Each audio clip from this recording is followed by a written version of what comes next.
Hi folks, there's so much talk about heat pumps today and insurance claims.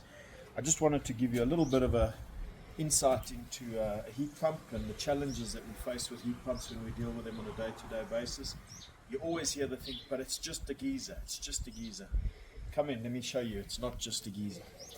First of all, you've got a fan that needs to circulate the air. This is an air-sourced heat pump, so you've got a fan that needs to circulate the air through the heat exchangers, through the copper exchangers that are going to transfer the heat from the air into the water.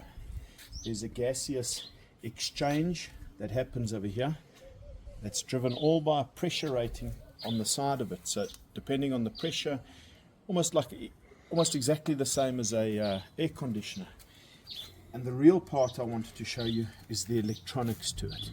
It's all driven by electronics, solenoids and a PC board.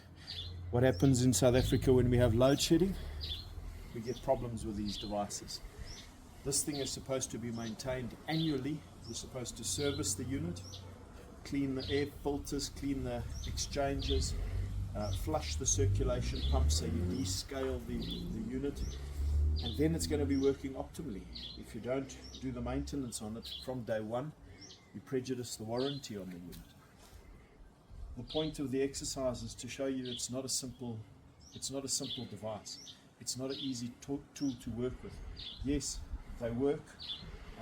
How well, we can debate for days, but the point of the matter is, if you don't specify the complexities of this in your insurance policy, you will not get the right cover, and typically the client will be prejudiced with a shortfall or with having to top up to make sure that there's cover on their policy.